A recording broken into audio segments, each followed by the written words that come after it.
I mean, you might remember that, in our usual day-to-day conversations, people just casually used to say, "Hey, let's Google it." I can see that people are using Google it slightly lesser nowadays, and people are more using, "Hey, let's chat GPT it."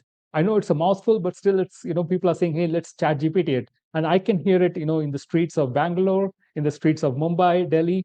If it is so common, I think perhaps ChatGPT and Perplexity have arrived, and maybe Google needs to sit up and take notice. Do you think the verb Google it changing to ChatGPT it is a cause of concern for Google right now?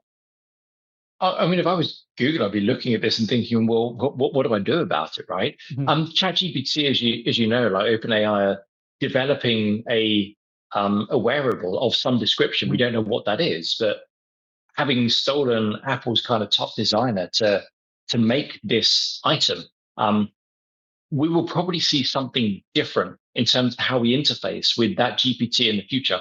And that will be a moment of like, well, let me GPT it as opposed to let me Google it.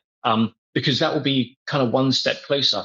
Uh, Zuckerberg this week has been talking about the future of superintelligence and personal superintelligence, and particularly how that is likely to come through a wearable like glasses. And so, like Google going down that route as they've tried so far and making a wearable, I think is probably the right route to go down if OpenAI are going to have a wearable as well. Now, whether OpenAI's wearable is a device that sits in your ear and you can GPT it just by asking questions, I think that is probably going to be the next stage that Google are going to have to go down.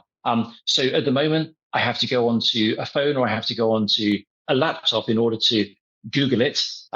It is more difficult to do that via audio. I don't know of anyone really who's doing it via audio. I know a lot of people who are using ChatGPT via audio, and ChatGPT are also going to make it easier through the world of agents now that they've released agents to connect up with other audio-based devices so that you can get more audio information on when you're GPTing.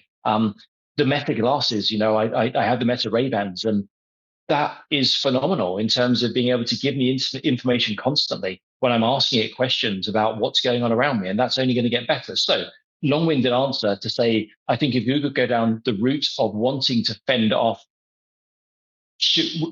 someone saying GPT it in the future, wearables is probably the route that they're going to have to go down because that's where OpenAI are likely to be.